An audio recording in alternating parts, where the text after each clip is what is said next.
এত দেরি করলি কেন? ওয়েট করতে করতে আমার জিভে পানি শুকিয়ে যাচ্ছিল। এতগুলো আচার নিয়ে এসছিস, আর কেউ খাবে না? বাচ্চারা খাওয়ার কেউ আছে, আর ভাইয়া সেটা সব খাবেই না। তোর ভাইয়ের কি কোনো সমস্যা আছে? মানে একদমই খাওয়া দাওয়া করে না। সেদিন খাবার টেবিলে সব খাবার আমার প্লেটে উঠে দিলি। জিজ্ঞেস করলাম আর কেউ খাবে না, বলি যে না। তোর ভাইয়ের কি কোনো অসুখ আছে? ভাইয়া স্কলারশিপ নিয়ে প্রচুর ব্যস্ত, না খাওয়া সব উঠে গেছে তার, সেটা কোনো দিকে এখন তার যায় না পর্যন্ত। এই ভাই আসছে, ছাদে আসছো কি কাগজ চোরাইতে? না, ওই তোর কাছে আসছিলাম।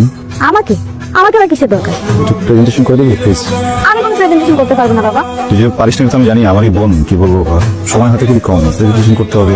বুঝতে পারছি না কি করা উচিত। এতগুলো পড়া, এতগুলো প্রেজেন্টেশন করতে গেলে প্রেজেন্টেশন হবে না, প্রেজেন্টেশন করতে গেলে পড়াটা হবে না। একজনের হেল্প দরকার, যে হেল্পটা করবে কিছুই বুঝতে পারছি না। প্লিজ একটু হেল্প কর না, বলো তো প্লিজ। তুই প্রশ্নকে দিয়ে প্রেজেন্টেশন গুলো করতে পারিস, ও খুব ভালো প্রেজেন্টেশন বানায়। আমাদের কলেজেও প্রেজেন্টেশন করবো? হ্যাঁ তুই এত আমটামটা করেছে, করে দে না প্লিজ। আমার কোনো প্রবলেম নেই, উপকার হবে।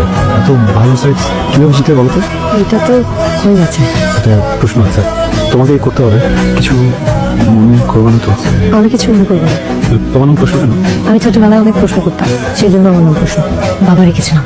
অদ্ভুত সুন্দর নাম, জীবন প্রশ্ন নাম। এখন শুনলো এক জীবনে মানুষ কত কিছুই তো শুনে। বলো ভালো তুমি। কোথায় স্কলারশিপের জন্য অ্যাপ্লাই করেছে? মনবসো জাপান। স্কলারশিপ পেলে কিন্তু ট্রিট দিতে হবে।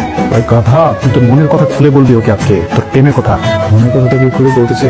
কিন্তু ছোট বোনের বান্ধবী, কি বলবো কি বুঝবে? বিতু কিছু বলবে, এই ধরনের কোনো ঝামেলা হইলে সেটা আমি দেখবো। এটা তোর চিন্তা করতে হবে না, তুই যা তোর মনের কথা বল। কোথায় লিখতে হবে? কোথায় লিখতে হবে? কাগজে লিখতে হবে। আরে কাগজে না, ফাইল তো ল্যাপটপে বের কর। কি হয়েছে? মশা। সাবধানে, দিনের বেলা কিন্তু ডেঙ্গু মশা কামড় দেয়। এইগুলো একটু কপি করে দিতে হবে, ছোট কাজ, মানে আমার পড়া আছে তো। ওকে, প্রশ্ন একটা কথা বলবো। বলে এদিকে সমস্যা আর ডেঙ্গু জ্বর জানি তো। জেনারেল। ওয়াও প্রশ্ন, ওয়াও, আমারও আমার কাছ থেকে দিচ্ছে তুমি। প্রশ্ন তোমাকে, শুধু তোমাকে। আমাকে কি? আরে কি হলো তো? আমার মনে হয় ডক্টরকে কল করা উচিত। ঠিক আছিস তুই? শর্টকে শুরুতে মতো যখন এসেছিল। না না ভাইয়া, ওনার শরীরটা না অনেক খারাপ। আপনি প্লিজ একটু ডক্টরকে কল করেন না। না না, আমার মনে হচ্ছে কল দিতে হবে না। না এমনি একটু মাথা ঘুরেছে, ঠিক হয়ে যাবে। আপনি তাহলে রেস্ট করেন, আমি আরেকদিন এসে করে দিয়ে যাবো। আচ্ছা সালাম। তুই কখন আসবি? মাত্র।